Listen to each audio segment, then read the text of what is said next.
Bismillahirrahmanirrahim. Assalamualaikum warahmatullahi wabarakatuh. Waalaikumsalam warahmatullahi wabarakatuh. Alhamdulillahillazi anzala al-Qur'an hudan linnasi wa bayyinatin minal huda wal furqan. Wassalatu wassalamu ala ashrafil anam wa ala alihi wa ashabihil kiram, amma ba'du. Saudara-saudara kaum muslimin rahimakumullah. Setiap penganut agama di dunia ini mempunyai sesuatu kitab yang dianggapnya sebagai kitab suci. Orang Hindu punya kitab Weda. Orang Buddha punya kitab Tripitaka.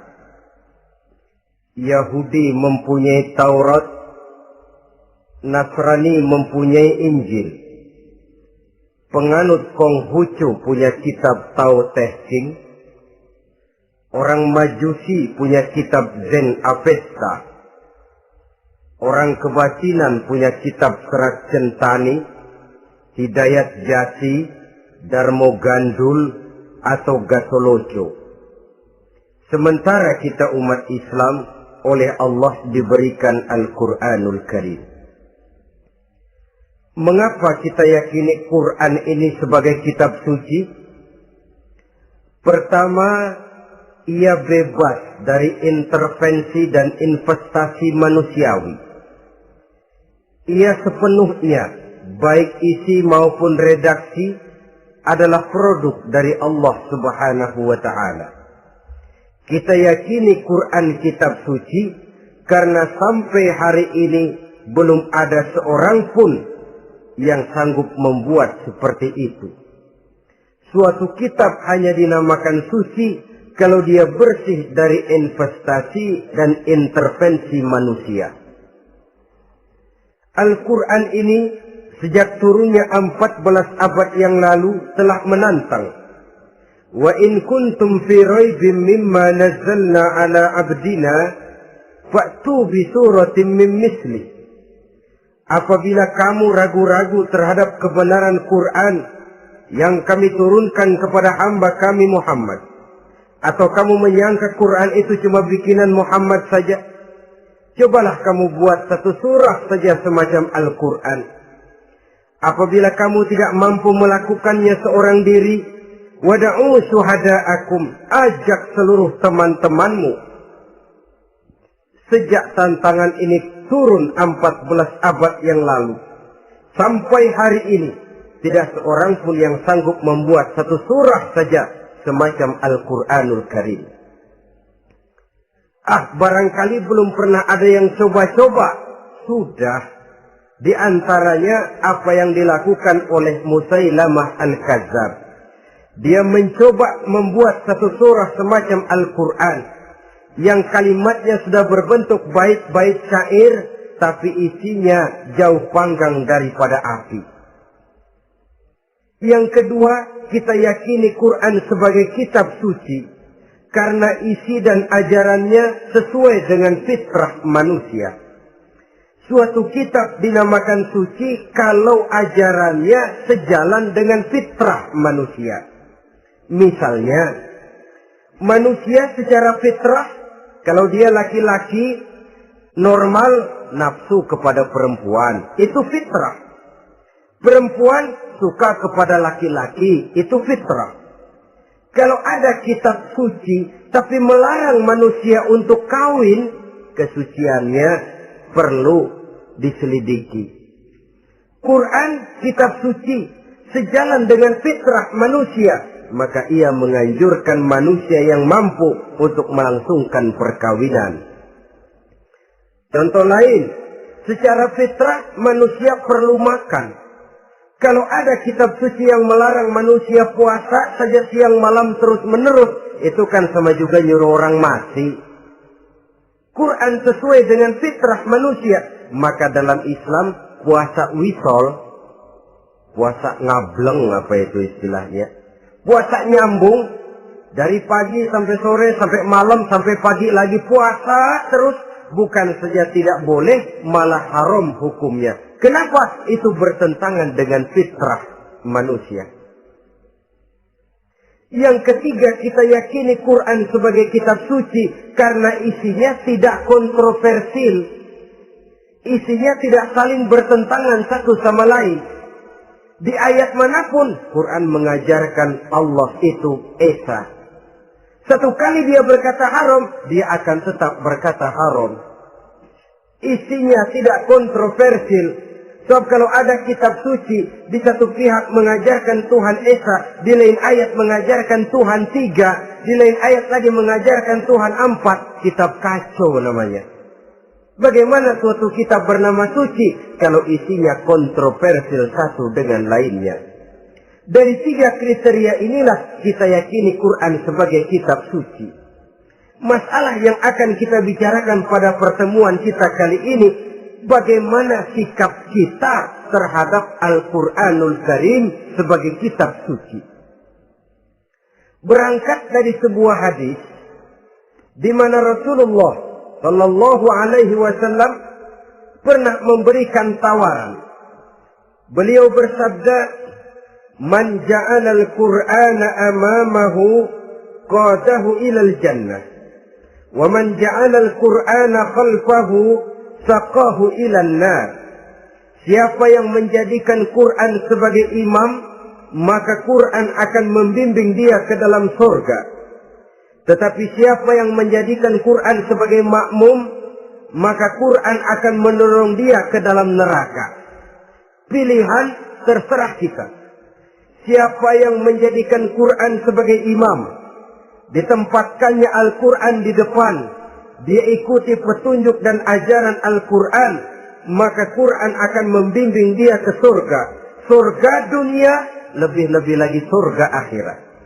Tetapi sebaliknya, siapa yang menempatkan Quran di belakangnya, dia belakangi Al-Quran, dia belakangi perintah dan ajaran-ajaran Al-Quran, dia perturutkan hawa nafsunya dalam kehidupan ini, maka Quran akan mendorong dia ke dalam neraka. Ya, neraka dunia, lebih-lebih lagi neraka akhirat.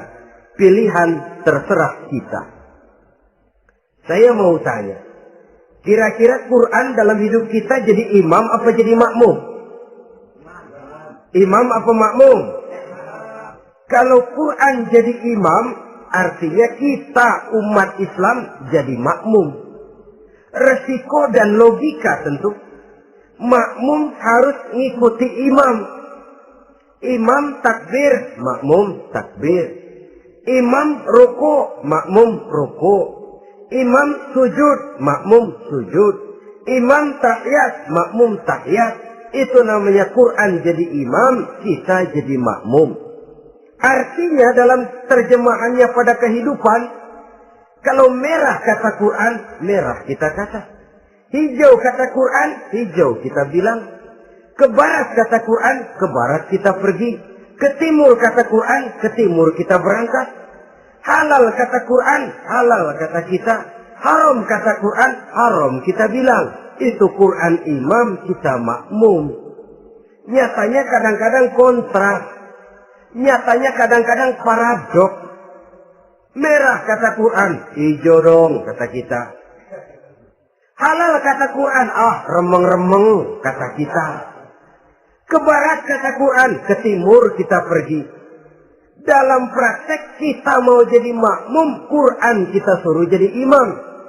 Kita sesuaikan Quran dengan selera kita. Mana-mana ayat yang menguntungkan, mana ayat yang sesuai dengan mau kita, itu yang kita baca kuat-kuat. Itu yang kita canangkan ke tengah masyarakat ramai. Tapi manakala Quran itu bertentangan dengan nafsu kita, bertentangan dengan gaya dan kepribadian kita umpetin itu Quran. Kalau kita cuma umpetin lumayan, kadang-kadang kita tuduh Quran ketinggalan zaman. Kita anggap Quran tidak relevan lagi dengan situasi dan kondisi. Kalau sudah begitu, sudah menyeberang terlalu jauh namanya. Saudara-saudara kaum muslimin rahimakumullah. Inilah makna hadis Nabi yang diriwayatkan dari Imam Ali bin Abi Thalib, bersabda Rasul, "Man qara'al Qur'ana fastazharahu fa ahalla halalahu wa harrama haramahu adkhalahul jannah." Barang siapa yang membaca Al-Quran lalu memperhatikannya, kemudian menghalalkan yang halal dan mengharamkan yang haram, maka Allah akan memasukkan orang itu ke dalam surga. Ya surga dunia, ya surga akhirat. Apabila kita renungi hadis ini, maka untuk berimam kepada Al-Quran ada 3 jalan utama yang harus kita laksanakan. Pertama, dari kalimat man qara'al Qur'an, barang siapa yang membaca Al-Quran. Ini artinya siapa yang ingin menjadikan Quran sebagai imam di dalam kehidupan, jalan pertama yang harus ditempuhnya menanamkan kegemaran membaca Al-Quranul Karim. Al-Quran gharibun fima baina qaumin la yaqra'una. Quran akan jadi asing, Quran akan jadi aneh kalau terletak di tengah rumah orang Islam yang tidak suka membaca Al-Quranul Karim. Jadi langkah pertama, tanamkan kegemaran membaca Al-Quran. Saya tidak menyalahkan kalau remaja kita gandrung kepada Stevie Wonder.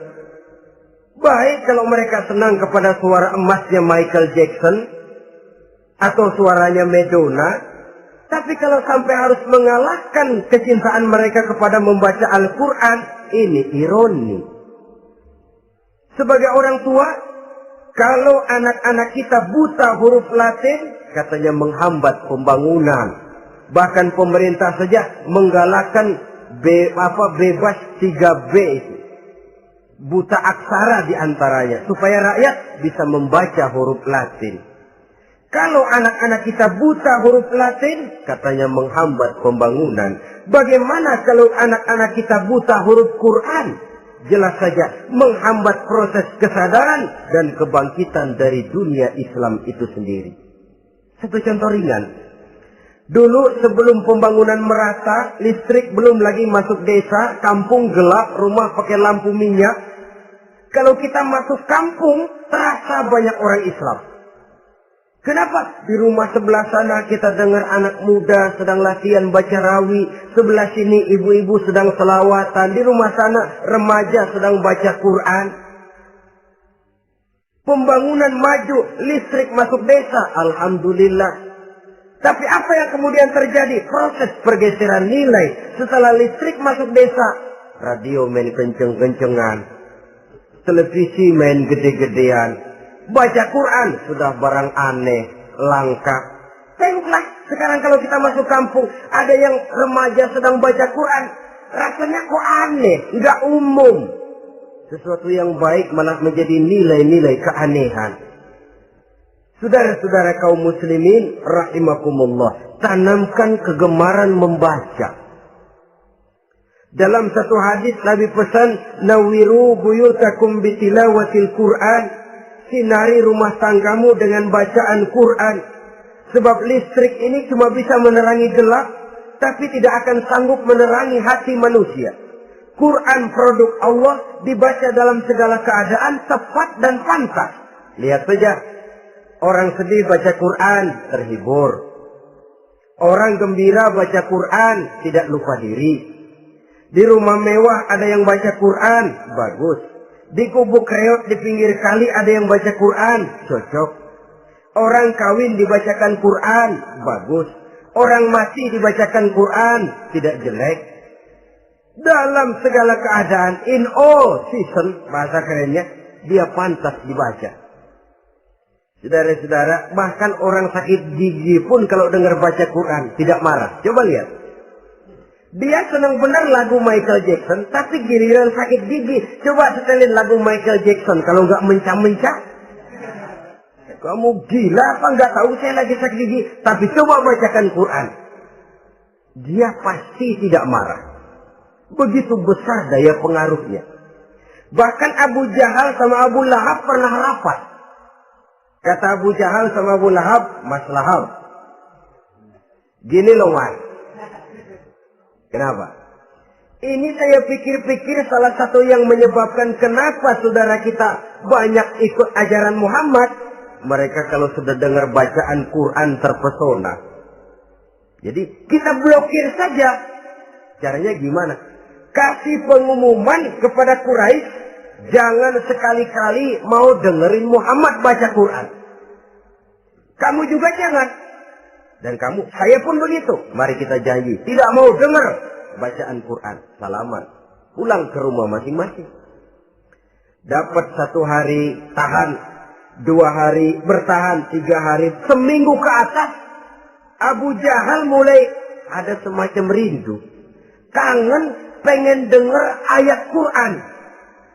Karena secara pribadi dia mengakui keindahan gaya bahasanya jauh lebih tinggi dari kemampuan penyair Quraisy. Isi ajarannya sangat dalam dan menyentuh segi-segi kehidupan manusia. Nggak tahan Abu Jahal kayak dikilikin hatinya. Keluar rumah mindik-mindik, umpet-ngumpet. Ngempet di rumah Nabi.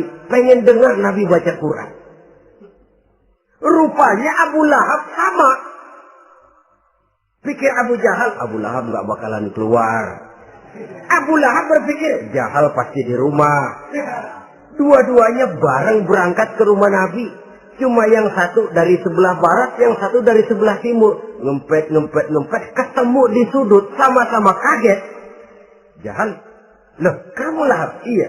Kamu ngapain? Lah kamu ngapain? Akhirnya sama-sama malu.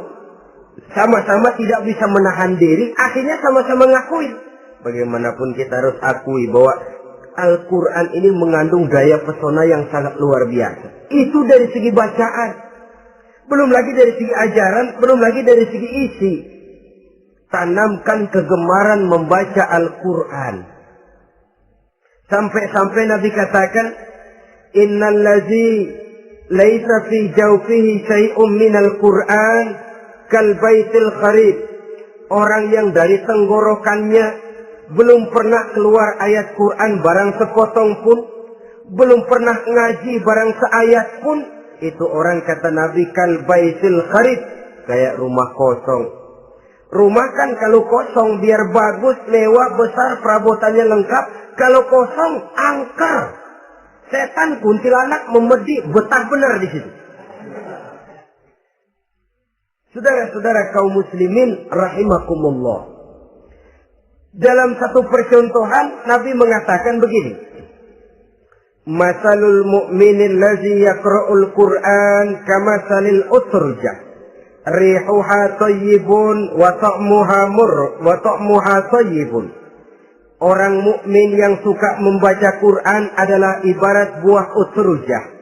Baunya wangi, rasanya lezat. Kira-kira kalau di negeri kita buah apa utrujah ini? Semacam jeruk yang manis lah. Sudah baunya wangi, rasanya enak.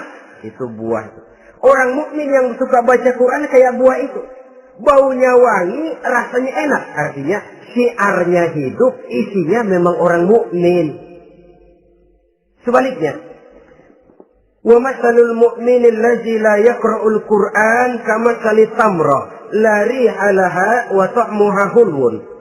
Orang mukmin yang tidak suka baca Quran kayak korma. Rasanya emang manis, cuman kagak ada baunya. Artinya apa? Siarnya kurang. Kalau orang belum tapi kenal kan kagak mau makan korma. Kenapa? Nggak ada baunya. Daya tariknya kurang, walaupun rasanya enak. Kalau daya tariknya nggak ada, kan nggak ada iklannya, tidak ada siarnya. Itu orang mukmin yang tidak suka membaca Quran. Ibarat buah, nggak ada baunya, walaupun rasanya enak. Orang kurang tergerak, kurang siar, kurang daya tarik. Sebaliknya, wa masalul munafiq allazi yaqra'ul Qur'an kamasalir raihanah rihuha thayyibun wa ta'muha murrun. Orang munafik yang suka baca Quran seperti buah raihanah. Apa itu? Baunya wangi, rasanya pahit. Orang munafik baca Quran kayak buah itu. Baunya sih enak, cuman rasanya pahit. Yang munafik baca Quran. Siarnya sih lumayan, daya tariknya hebat, isinya munafik. Nah, paling jelek orang munafik yang gak suka baca Quran. Wa masalul munafiqil ladzi la yaqra'ul Qur'an kamasalil hanzalah laisa laha rihun wa ta'muha murrun. Orang munafik yang tidak suka baca Quran seperti buah hanzalah, sudah enggak ada baunya, rasanya pahit lagi. Kalau buah pacek kali. Udah baunya kagak ada, kalau dimakan bikin orang celeng. Saudara-saudara kaum muslimin rahimakumullah, tanamkan kegemaran membaca Al-Quran. Karena membaca Al-Quran merupakan ibadah yang besar. Bahkan kata Nabi, afdalu ibadati abdi qiraatul Quran. Nilai ibadah yang paling baik dari hambaku adalah ibadah membaca Al-Quran. Dalam sholat pahalanya lebih besar di luar sholat daripada di luar sholat. Dengan wudu pahalanya lebih besar daripada tanpa wudu. Mengerti pahalanya lebih besar daripada tidak mengerti. Tapi tidak mengerti pun jangankan membaca, mendengar saja orang baca Quran dengan baik sudah didoakan untuk mendapat rahmat. Berpahala mendengar bacaan Al-Quran walaupun tidak mengerti. Apalagi membaca sendiri, apalagi mengerti apa yang kita baca, tentu pahala itu akan jauh lebih besar. Ini yang pertama, tanamkan kegemaran membaca Al-Quranul Karim. Yang kedua, dalam hadis tadi, fastazharuhu, man qara'al Qur'ana fastazharuhu. Siapa yang membaca Al-Quran kemudian memperhatikannya. Jadi kalau kita mau berimam kepada Al-Quran, setelah menanamkan kegemaran membaca, yang kedua, perhatikan. Pahami isinya. Jangan seperti monyet pakai mahkota, ketawa girang, cengengesan, tapi dia tidak tahu arti kebesaran mahkota yang disandangnya itu. Bangga dengan Al-Quran, tapi apa kandungannya kita tidak mengerti. Untuk memahami Al-Quran ini, caranya bagaimana? Tentu mudah saja. Seperti contoh, kalau kita ingin mengerti caranya bikin tahu, jangan bertanya kepada montir mobil. Montir mobil ahli betul urusan mesin. Tapi kalau urusan tahu, tanya dong tukang tahu. Untuk mengerti rahasia dan seluk-beluk Al-Quran, kita harus bertanya kepada orang yang memahami seluk-beluk Al-Quran. Para ulama, para kiai, para ustadz, yang kita tahu kualitas keilmuannya, kita yakini loyalitas dan integritasnya kepada Islam ini. Kenapa? Ayat-ayat Quran itu elastis. Dia dibawa kemana saja mau. Ditafsirkan menurut kemauan orang bisa. Paling celaka kalau yang belajar tidak punya dasar, yang mengajar punya maksud lain. Sesat dan menyesatkan. Yang ngajar punya nafsu ambisi. Yang belajar tikus budek. Yang memang tidak punya dasar apa-apa. Sekali belajar langsung tafsir. Cara wudhu yang baik saja belum ngerti. Cara rukuk dan sujud yang baik saja belum bisa. Yang membatalkan sholat apa ndak bisa, ndak ngerti. Sekali langsung. Ndak, supaya kita langsung saja belajar langsung Al-Quranul Karim. Tidak jelek. Cuma akan lebih baik kalau sebelumnya ada unsur penunjang dari nilai-nilai keilmuan dalam Islam ini. Disinilah perlunya menghidupkan majelis-majelis taklim. Sebab kalau Al-Quran hanya dipahami dan dikutak-kutik menurut maunya rasio saja, kekuatan rasio terbatas. Saya akan khawatir nantinya akan timbul pendapat-pendapat di mana Al-Quran disesuaikan dengan otak. Bukan otak ngikuti Quran, tapi Quran disuruh ngikuti otak. Contoh yang dekat saja. Kalau saudara ngukur kayu pakai meteran, itu kira-kira meteran ikut kayu, apa kayu ikut meteran? Ayo, kira-kira kayu ikut meteran, apa meteran ikut kayu? Meteran ikut kayu. Bagus.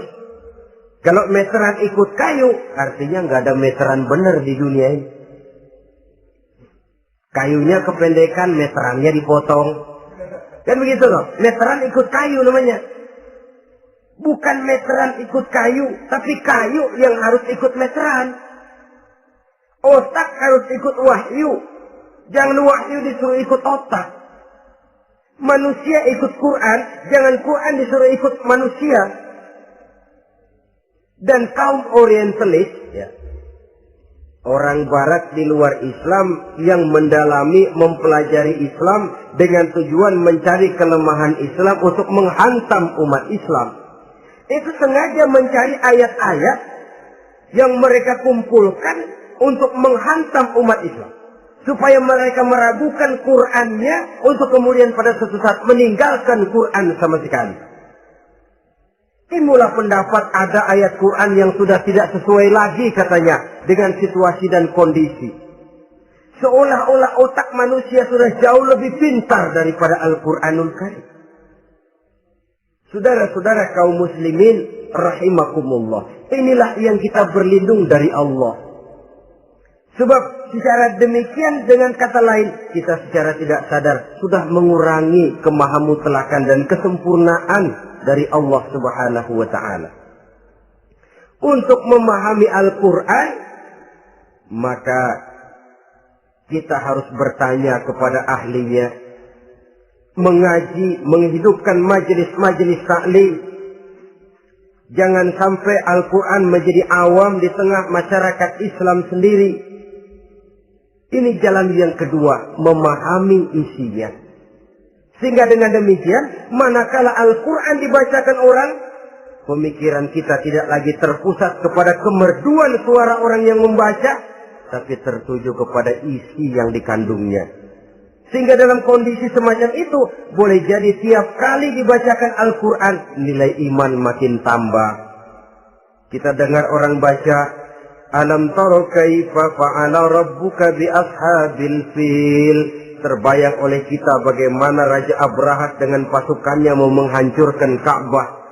Bagi Allah cukup menurunkan burung ababil, hancur lebur Abrahat, raja besar dengan seluruh pasukan gajahnya, berantakan dibuatnya cuma dengan burung ababil. Allah Maha Besar, Allah Maha Kuasa. Tambah iman. Kalau tidak, ya seperti yang banyak terjadi. Quran menceritakan azab, kita malah kesenangan. Walakum azabun alim. Kamu akan mendapat azab yang pedih. Kita teriak di pojokan, toyib, toyib. Allah, alhamdulillah. Digambarkan azab malah baik-baik. Bahwa kita suka, kita gemar kepada bacaan Quran dengan suara yang merdu, alhamdulillah. Akan lebih baik lagi kalau kita mengerti apa yang dibacanya. Sebab perintah membaca tersirat makna perintah untuk memahami. Perintah memahami tersirat makna untuk mengamalkan. Dengan kata lain, kita hanya bisa mengamalkan Quran dengan baik kalau kita mengerti isinya. Kita hanya bisa mengerti isinya kalau kita rajin membacanya. Baik membaca yang tersirat, baik membaca yang tersurat dengan petunjuk para alim ulama, para kiai, dan orang-orang yang ahli di bidang itu. Saudara-saudara kaum muslimin rahimakumullah, inilah jalan kedua. Upayakan memahami isinya. Hidupkan kajian-kajian agama, hidupkan majelis-majelis taklim. Jangan sampai Al-Quran asing di hati kita sendiri. Jangan sampai kita awam terhadap makna kandungan dan ajaran Al-Quran. Sementara kita yakini bahwa dialah yang akan bisa membimbing kita menuju kebahagiaan sejak dari dunia sampai ke akhirat nanti. Jalan ketiga untuk berimam kepada Al-Quran, setelah menanamkan kegemaran membaca, lalu berupaya memahami isinya, Yang ketiga adalah mengamalkannya dalam kehidupan sesuai dengan kemampuan yang kita miliki. Quran tidak akan membawa berkah kalau ajaran yang terkandung di dalamnya kita baca, tapi kemudian kita injak-injak dalam praktek kehidupan. Quran mengatakan riba haram, tapi praktek kita dalam hidup malah senang betul kepada riba. Quran mengajarkan jagalah kesatuan persatuan dan ukhuwah Islamiyah. Praktek yang kita lakukan malah centang perenang, malah saling bertolak belakang, malah kadang menjegal kawan seiring, menggunting dalam lipatan, ramai kita dengan kita. Lalu kelemahan pun menjadi kenyataan di mana-mana. Quran sekali lagi tidak akan membawa berkah kalau yang kita baca kita injak-injak. Tentang pengamalan Al-Quran ini, Allah Subhanahu wa ta'ala mengklasifikasi manusia dalam firman-Nya. Tsumma awrasna al-kitaba allazina istafaina min ibadina. Kemudian kami wariskan Al-Quran ini kepada hamba-hamba kami yang kami pilih. Ya Allah, coba saja kita lihat ayat ini. Quran kitab pilihan. Diberikan kepada umat pilihan, yaitu kita-kita ini. Lalu bagaimana umat pilihan ini setelah menerima Al-Quran? Terbagi dalam 3 kelompok besar. Pertama kata Allah, فَمِنْهُمْ ظَالِمٌ لِنَفْسِهِ. Di antara mereka ada yang setelah menerima Al-Quran, kemudian zalim kepada dirinya sendiri. Artinya, hanya mulutnya saja yang menerima Al-Quran, tapi perbuatannya menginjak-injak Al-Quran. Orang semacam ini tidak zalim kepada Allah, tidak zalim kepada Rasulullah, tetapi orang semacam ini zalim kepada dirinya sendiri. Dia terima Quran dengan mulutnya, tapi dia injak-injak Quran dengan perbuatannya. Na'udzubillah summa na'udzubillah. Kelompok yang kedua, وَمِنْهُمْ مُقْتَسِدٌ. Di antara mereka ada yang setelah menerima Al-Quran lalu muqtasid. Muqtasid ini 50-50. Ngambil jalan tengah. Ajaran Quran dipakai, ajaran setan dikerjain. Artinya juga perintah Quran oke, larangan Quran ho-oh. Saudara-saudara, malaikat bingung bagaimana monternya nih anak ini. Perintah Quran dikerjain, larangan Quran juga dikerjain. Ini muqtasid. Nah, yang ideal adalah golongan yang ketiga kata Allah. Wa minhum sabiqun bil khairati biiznillah. Di antara mereka ada lagi yang setelah menerima Al-Quran lalu berlomba-lomba melaksanakannya. Berlomba-lomba mengamalkan kebaikan. Dan itu hanya bisa terjadi biiznillah, dengan izin dari Allah. Hidayah, saudara-saudara. Berapa banyak orang yang mengerti Quran, tapi hidupnya jauh dari cahaya Quran. Berapa banyak orang yang ahli Quran, tapi cahaya Quran tidak menerangi kehidupannya. Berapa banyak orang yang ahli hukum, tapi bikin bingung masyarakat dengan fatwanya. Saudara-saudara kaum muslimin, kenapa bisa terjadi? Itu tidak ada hidayah, tidak biiznillah, tidak ada izin dari Allah. Maka bisa membaca Quran, alhamdulillah. Bisa memahaminya, kita bersyukur kehadirat Allah. Lebih penting dari itu, kita mohon hidayah agar bisa mengamalkannya sesuai dengan kemampuan kita. Saudara-saudara kaum muslimin rahimakumullah. Mana yang lebih banyak di zaman kita sekarang ini? Kita bisa analisa. Ada yang menerima Quran hanya dengan mulutnya saja. Kalau ditanya, Tuhanmu siapa? Allah. Kiblatmu mana? Ka'bah. Saudaramu siapa? Umat Islam. Kitab sucimu apa? Quran. Kamu bisa baca? Enggak. Ya, kalau cuma enggak bisa baca, barangkali kadang-kadang Quran saja pun tidak punya. Ini yang ironi, ini yang menyedihkan. Saudara-saudara kaum muslimin rahimakumullah. tanpa melaksanakan konsepsi Al-Quran di dalam kehidupan,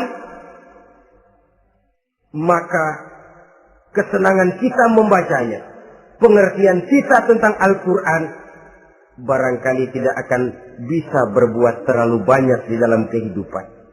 Maka sekarang ini sudah ada terjemahan Quran dalam bahasa Indonesia, dalam bahasa daerah, dalam bahasa Inggris, Belanda, bahkan Jerman, yang masih harus terus dan selalu ditingkatkan terjemahan Quran di dalam kehidupan. Dengan kata lain, kita umat Islam menunggal dengan Quran kita. Jangan cuma jadi kebanggaan Islam tinggi, tidak ada yang lebih tinggi dari Islam. Quran kitab suci, tidak ada yang bisa menandinginya. Qurannya, tapi umatnya, kadang-kadang kita ini jauh panggang daripada api. Kita bersyukur musabaqah tilawatil Quran dihidupkan dengan biaya bermiliar rupiah, sejak dari tingkat kelurahan, kecamatan, wali kota, provinsi, sampai kepada tingkat nasional, untuk menanamkan kegemaran membaca Quran. Setelah itu, hendaknya diadakan peningkatan dengan upaya memahaminya, sehingga pada suatu saat boleh kita adakan musabaqah pengamalan Quran. Hadiahnya sudah langsung dari Allah sendiri. Ini yang kita perlu berlomba mengamalkan ajaran Quran. Sabiqun bil khairat, berlomba mengamalkan ajaran-ajaran Al-Quranul Karim. Nah, oleh karena Al-Quran ini dalam bentuknya yang umum kadang-kadang hanya menjelaskan satu persoalan secara global, kita memerlukan tuntunan sunnah dari Rasulullah Sallallahu Alaihi Wasallam. Umpamanya, Quran hanya mengajarkan aqimis sholat, dirikan sholat. Caranya bagaimana? Tidak ada cara sholat dalam Quran. Dari mana kita tahu cara sholat? Dari sunnah. Itu sebabnya selain Al-Quran sebagai sumber utama, kita memerlukan sunnah. Bahwa sholat pakai takbiratul ihram di Quran tidak ada. Bahwa sholat pakai tahiyat dalam Quran tidak ada. Jadi kalau orang cuma Quran saja, tidak ada sunnah itu, ya bagaimana kita bisa sholat?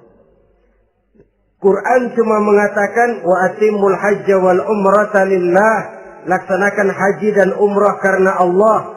Bagaimana manasik haji? Bagaimana cara sa'i? Bagaimana cara wukuf? Bagaimana cara melontar? Tidak ada dalam Quran. Yang memuat itu tidak lain sunnah. Untuk memahami Quran dan sunnah ini, kita memerlukan orang yang menguasai Quran dan sunnah. Oleh karena itu, kita perlu petunjuk kepada para ulama. Itu sebabnya Quran sendiri mengatakan, wa in tanaza'tum fi syai'in farudduhu ila Allahi wa rasulih. Apabila kamu berbeda pendapat tentang suatu persoalan, kembalikan kepada Allah dan Rasulnya. Kembalikan kepada Allah artinya kembalikan kepada Quran. Kembalikan kepada Rasul maksudnya kembalikan kepada sunnah. Siapa yang mengerti Quran dan sunnah? Para ulama yang kualitas ilmunya kita yakini, loyalitas dan kredibilitas serta integritas keislamannya bisa menjadi panutan. Saudara-saudara kaum muslimin rahimakumullah. Dengan demikian, kalau orang berkata langsung saja memahami Quran, sekarang kan sudah banyak terjemahannya, tidak usah lewat ulama-ulamaan. Saya tidak mencela, cuma agak mengkhawatirkan kalau dia memahami Quran cuma sekedar lewat terjemahannya saja, sangat mungkin jadi dia bisa salah paham.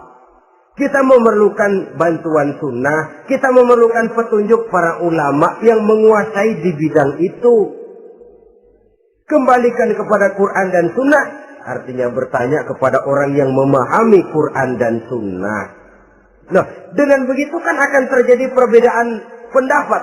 Perbedaan pendapat sesuatu yang halal sepanjang tidak menyebabkan kita berpecah belah. Halal berbeda pendapat. Asal diletakkan pada proporsinya. Apalagi kalau perbedaan pendapat itu cuma masalah teknis, bukan masalah prinsip. Kenapa tidak pulang saja kepada tuntunan Quran? Lana a'maluna walakum a'malukum. Kami akan mengamalkan amalan yang kami yakini benarnya. Saudara persilahkan mengamalkan amalan yang saudara yakini benarnya. Sama-sama punya alasan, sama-sama punya dalil. Tidak usah saling menyalahkan. Tidak usah saling mengklaim, merasa yang paling benar, orang lain salah semua. Kemukakan argumen, jangan sentimen. Harus dengan semangat mencari kebenaran, bukan untuk mencapai kemenangan. Kalau sentimen lebih penting dari argumen, kalau kemenangan lebih diutamakan dari mencari kebenaran, yang berlaku kadang-kadang gengsi. Kalau sudah gengsi, yang bicara emosi. Kalau sudah emosi, istilah kita di kampung, ngambek. Gedean ilmunya sama ambeknya. Kadang-kadang, saya kalau nggak jadi imam nggak mau sembahyang di situ. Kalau nggak jadi imam, orang lain dianggapnya kagak sah sembahyangnya. Pokoknya kalau nggak ngaji sama saya, Islamnya kurang bener. Mengklaim. Perbedaan pendapat wajar, halal, asal tidak menyebabkan kita berpecah belah. Dan sewajarnya kita lebih berusaha mencari titik pertemuan, memperbesar persamaan, dan bukan mengutak-utik perbedaan. Kadang-kadang inilah penyakit kita nih. Satu kunut, satu tidak sembahyang subuhnya. Bisa RT. Satu usoli, satu tidak. Bisa RW. Satu azan sekali Jumatan, satu dua kali. Bikin masjid lagi. Kenapa bukan persamaannya yang dicari? Kenapa justru perbedaannya yang diperbesar? Yang masalah macam ini sampai kiamat tidak pernah selesai. Kan lebih baik kalau kita ditanya orang, Pak, sholat subuh itu pakai kunut apa tidak sih? Kalau saya pakai. Kalau yang tidak pakai kunut bagaimana Pak? Betul, kata yang tidak pakai. Jadi yang pakai kunut betul? Betul, karena saya pakai kunut. Yang tidak juga betul? Betul, kata yang tidak pakai. Kalau yang kunut betul, yang tidak kunut betul, lalu yang salah yang mana Pak? Yang salah yang subuh nggak sembahyang. Lebih objektif, proyek garapannya ada, umat tidak berpecah belah. Yang konyol kadang-kadang khutbah Jumat pakai membongkar khilafiyah, menghantam tahlil, menghantam kunut. Selesai sembahyang Jumat, apa yang terjadi? Umat resah, masyarakat gelisah, polemik timbul, masalah tidak terselesaikan. Orang jadi khotib itu raja dalam mimbar Jumat. Siapa yang mau bantah dia? Kalau memang mau buka itu persoalan khilafiyah, buka dalam forum khusus. Adakan pengajian, jelaskan masalahnya secara luas, mendasar. Jangan mengklaim dan memponis. Berikan kebebasan kepada umat untuk menilai. Masalahnya selesai, yang tidak puas bisa bertanya. Saudara-saudara, sudah lewat masanya kita meributkan soal itu. Sudah datang waktunya di mana kita lebih mementingkan dan membicarakan masalah-masalah yang lebih mendesak dihadapi oleh umat. Kemiskinan misalnya, kebodohan misalnya, keterbelakangan umpamanya, peluang untuk mendapatkan pendidikan yang layak bagi anak-anak kita yang berotak cerdas tapi tidak punya kemampuan ekonomi umpamanya. Itu akan lebih objektif ketimbang kita membicarakan masalah-masalah yang sampai kiamat tidak akan pernah selesai. Yang hanya akan menyebabkan kita menjadi lemah, persatuan koyak, solidaritas sosial lalu menurun, saling curiga menjadi tumbuh karenanya, dan pada akhirnya kita tidak akan pernah bisa berbuat banyak. Untung kalau tidak menjadi tertawaan bagi orang yang berdiri di luar pagar. Saudara-saudara kaum muslimin rahimakumullah. Sekali lagi, Al-Quran tidak akan membawa berkah kalau yang kita baca, kita injak-injak. Oleh karenanya, untuk berimam kepada Quran ini, sekali lagi pertama, tanamkan kegemaran membaca. Yang kedua, upayakan memahami isinya melalui bimbingan orang yang ahli bidang itu. Yang ketiga, amalkan sesuai dengan kemampuan. Sebab itu ada prinsip, kalau isi suatu hadis nampaknya bertentangan dengan otak, kesohihan hadis itu boleh diperiksa.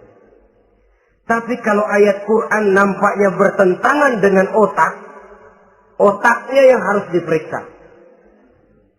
Jangan Qurannya lalu disesuaikan dengan otak. Sebab kalau kita sudah berani berteori, ada ayat Quran yang tidak sesuai dengan keadaan. Ayat yang mana? Yang ini. Tahun depan tambah lagi. Tahun depan tambah lagi. Makin lama makin habis Al-Quran itu. Yang perlu diperbarui cara kita memahami Quran. Bukan dengan mengemukakan teori ayat Quran kehilangan relevansi. Cara kita memahami barangkali yang kurang relevan. Dalam situasi, dalam konteksnya dengan situasi dan kondisi. Jangan lupa, Al-Quran ini kan untuk semua umur. Dia bisa dipahami secara filosofis, dia bisa dipahami dengan kacamata orang awam. Tingkat kemampuan berpikir orang tidak semuanya sama. Kalau semua orang kita mau ajak berfilsafat, merenung dalam-dalam, menerawang tinggi-tinggi, ialah buat mereka yang terjangkau oleh perguruan tinggi. Tapi buat saudara-saudara kita, pedagang-pedagang kecil, petani di desa-desa terpencil, remaja-remaja yang jauh dari sentuhan teknologi canggih, sanggupkah mereka berpikir filosofis? Sementara mereka merupakan bagian terbesar dari kondisi umat ini. Saudara-saudara kaum muslimin, oleh karenanya ditentang membaca, memahami dan mengamalkan, Rasulullah Sallallahu Alaihi Wasallam pernah memberikan sugesti. Beliau bersabda, "In aradtum aisas su'ada," apabila kamu menginginkan kehidupan yang bahagia, hidup seperti hidupnya orang-orang yang bahagia. Dan tentu ini keinginan kita semua. Wa mautas syuhada, dan menginginkan mati sebagai matinya para syuhada, para pahlawan pembela agama, orang yang mati syahid.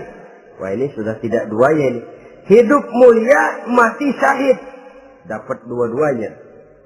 Wan najata yaumal hasri, dan ingin mendapat keselamatan pada hari hasyar, hari pengumpulan manusia di padang mahsyar. Wazilla yaumal harri, dan mendapat perlindungan dari Allah pada hari yang sangat panas. Wal huda minadh dhalalah, dan mendapat petunjuk dari kesesatan. Nah, ini keinginan semua orang. Kan yang kita cari apa sih? Hidup bahagia. Biar ndak kaya asal bahagia, sudah enak. Lalu apalagi? Matinya sebagai syahid. Kemudian di hari pengumpulan nanti mendapat keselamatan. Lalu pada saat orang lain kepanasan kita mendapat perlindungan. Kemudian orang lain kebingungan kita mendapat petunjuk.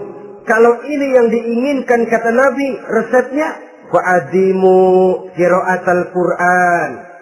Maka lazimkan, biasakan olehmu membaca Quran. Tidak ada terlambat. Idealnya memang dari kecil, sebab lidah kalau sudah kaku berat. Disuruh baca innallaha laghaniyun hamid. Lidahnya berat. Innallaha lampuniyun hamid. Lampuniyun. Laghaniyun jadi lampuniyun. Lidah itu kalau sudah berat ya memang berat. Disuruh baca ya bani Israel. Lidahnya berat. Ya bini Siroil. Jadi ya bini Siroil. Saudara-saudara, idealnya memang dibiasakan dari kecil supaya lidah itu ringan. Kalau tidak ada istilah terlambat. Saya malu pak, belajar alif-alifan udah gede. Ya jangan alif-alifan, alif beneran. Alif-alifan kapan bisa ya? Alif beneran yang dipelajari. Tidak ada istilah terlambat, tidak ada istilah malu untuk belajar Al-Quran ini. Saudara-saudara kaum muslimin rahimakumullah. Ini sugesti untuk menanamkan kegemaran membaca. Lalu sugesti untuk memahaminya. Tentu banyak ayat, banyak hadis. Mengapa tidak di antara kamu sekelompok orang yang berangkat untuk memperdalam, memahami agama. Falaula nafara min kulli firqatin minhum ta'ifatun liyatafaqahu fid din.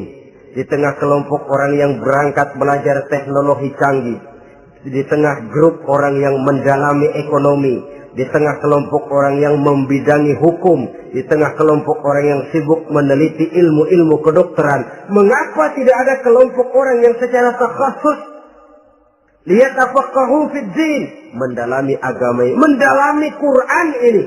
Harus ada. Lalu sugesti untuk mengamalkan Al-Quran kelihatan dari peringatan Allah yang kita bisa temukan pada surah Thaha ayat 124 sampai dengan 127. Wa man a'rada an zikri, barang siapa yang berpaling dari peringatanku, kata Allah, barang siapa yang berpaling dari Al-Quran ini, dia terima Al-Quran, dia imani Quran, tapi dia berpaling dari ajarannya, dia injak-injak apa yang seharusnya dia amalkan, dia perturutkan hawa nafsunya, maka kata Allah, fa inna lahu ma'isyatan dhanka, dia akan diberikan satu penghidupan yang sempit. Inna lillahi wa inna ilaihi raji'un. Diberikan hidup yang sempit. Kalau hidup sudah terasa sempit, bagaimanapun luasnya rumah, sempit. Kalau hidup sudah terasa sempit, bagaimanapun banyaknya harta, sumpah. Kalau sudah hidup ini terasa sempit, bagaimanapun luasnya pergaulan, tidak ada tempat kita bertanya, melarikan persoalan, membagi rasa. Siapa yang berpaling dari Quran, dia akan diberikan penghidupan yang sempit. Bukan dagangnya tidak untung, bukan kerjanya tidak digaji, tapi kesempitan hati lebih bahaya loh dari kesempitan ekonomi. Itu di dunia. Di akhirat, wa nahsyuruhu yaumal qiyamati a'ma. Di akhirat nanti dia akan dikumpulkan oleh Allah dalam keadaan buta. Ya Allah, ya Rasul. Padahal ke akhirat kita baru tumben. Sekali ke akhirat buta. Masya Allah. Di tempat kita lahir saja, kalau tadinya kita melihat, tahu-tahu menjadi buta, kita bingung. Padahal jalan sudah pernah kita lihat, arah sudah pernah kita tahu. Bagaimana di padang mahsyar nanti? Kemana jalan yang akan ditempuh? Kepada siapa kita hendak bertanya? Mana teman, mana istri, mana anak? Buta pula kita. Satu kesengsaraan yang merupakan puncak kesengsaraan. Dikala itu orang yang semacam tadi protes. Rabbi, lima hasyartani a'ma wa qad kuntu basira. Wahai Allah, kenapa hari ini saya dikumpulkan dalam keadaan buta? Padahal ketika di dunia dulu saya melihat, saya menyaksikan gunung yang menjulang tinggi ke angkasa. Saya melihat lautan yang luas terhampar biru membentang. Saya saksikan tanah, sawah luas menguning. Saya saksikan keindahan alam. Di dunia saya melihat Allah. Kenapa sekarang saya dikumpulkan dalam keadaan begini? Protes dia, tidak terima dia. Allah jawab, kadzalika atatka ayatuna fanasisaha. Kata Allah, begitulah memang. Dahulunya waktu di dunia telah datang ayat-ayat kami kepadamu. Telah turun Al-Quran. Telah datang agama. Fanasisaha. Tapi kamu lupakan dia. Kamu lupakan Quran. Kamu lupakan Islam. Datang ayat, turun Quran, turun agama. Kamu belaga filon. Kamu belaga enggak tahu. Wa kadzalikal yauma tunsa. Maka hari ini pun begitulah kamu dilupakan. Sebagaimana dulu waktu di dunia, kamu telah melupakan ayat-ayatku, melupakan kitabku, melupakan ajaran-ajaranku. Hari ini kamu pun dilupakan. Seolah-olah Tuhan cuma nggak bilang, mereka protes, Tuhan, kenapa saya buta padahal di dunia saya ngeliat. Kata Tuhan, kalau bahasa kita, lu rasain. Lu sih, kenapa dulu di dunia? Pura-pura nggak lihat. Kenapa waktu di dunia? Pura-pura nggak tahu. Kenapa waktu di dunia kamu lupakan Quran, maka hari ini pun engkau kami lupakan. Wa kadzalikal yauma tunsa. Wa kadzalika najzi man asrafa wa lam yu'min bi ayati rabbih wal azabul akhirati asad wa abqa. Demikianlah kami membalas orang yang berlebih-lebihan, orang yang melampaui batas dan tidak mau beriman kepada ayat-ayat Tuhannya, dan sungguh siksa akhirat itu lebih dahsyat dan lebih kekal. Siksa dunia mungkin kelaparan, kekurangan ekonomi, kekurangan pakaian, tapi berapa hari paling lama seumur manusia? 70 tahun umur kita, ya paling lama begitulah. Tapi siksa akhirat, kesengsaraan akhirat, kesengsaraan neraka, asaddu wa abqa, lebih dahsyat dan lebih kekal. Di zaman sekarang orang bukan cuma berbuat potong kompas, berpikir pun potong kompas, berpikir pun ngambil jalan pintas. Dia lebih memilih kesenangan yang sedikit dengan mengorbankan kesenangan yang abadi. Dia mengejar surga yang sebentar dengan menghancurkan surga yang kekal. Dicarinya surga dunia, hidup cukup, rumah bagus, makan bagus, pakaian bagus, istri bagus, dengan menghalalkan segala macam cara, berpaling daripada kehidupan agama, lalu menginjak-injak Al-Quranul Karim. Kita berlindung kepada Allah, jangan sampai dimasukkan dalam kelompok yang di akhirat nanti dibangkitkan dalam keadaan buta. Na'udzubillah summa na'udzubillah. Di sini kita terkesan dengan apa yang dikatakan Sayyid Muhammad Abduh, al-Islam mahjubun bil muslimin. Kebesaran Islam kadang-kadang tertutup oleh tingkah laku umat Islam sendiri. Keluhuran dan kesempurnaan Al-Quran tertutup oleh kebodohan umat Islam. Sedangkan untuk mengungkapkan rahasia Al-Quran ini diperlukan keahlian yang kompleks. Saudara yang di Fakultas Teknik belajar teknologi, ungkap buka rahasia Quran di bidang teknologi. Saudara yang di bidang kedokteran, ungkap buka rahasia Al-Quran di bidang kedokteran. Saudara yang ahli geologi, pelajari struktur kulit bumi dengan mengungkap rahasia Al-Quran. Sehingga pengkajian kita tentang teknologi, pengkajian kita tentang angkasa luar, pengkajian kita tentang anatomi manusia akan berakhir kepada subhanaka ma khalaqta hadza batila. Ya Allah, tidak satu pun yang engkau ciptakan ini sia-sia. Perut bumi mengandung minyak, timah, kekayaan yang berharga untuk manusia. Mempelajari angkasa luar bisa memahami musim dan menyelamatkan manusia. Mempelajari rimba belantara, teknologi canggih, akhirnya akan memperkuat nilai-nilai iman. Menterjemahkan ajaran Quran lewat disiplin ilmu yang kita kuasai masing-masing, untuk kemudian bekerja sama bahu-membahu dalam rangka mengimani Al-Quran, mengamalkan Al-Quran, dan mengawal keluhuran Al-Quranul Karim yang atas dasar tuntunannya kita hidup, untuknya kita berjuang, dan dalam bimbingannya kita ingin kembali menghadap Allah Subhanahu wa Ta'ala. Inilah pertemuan yang singkat ini. Mudah-mudahan kita diberikan kekuatan oleh Allah untuk berimam kepada Al-Quran, menjadikannya sebagai pedoman utama di dalam kehidupan kita. Terima kasih atas segala perhatian.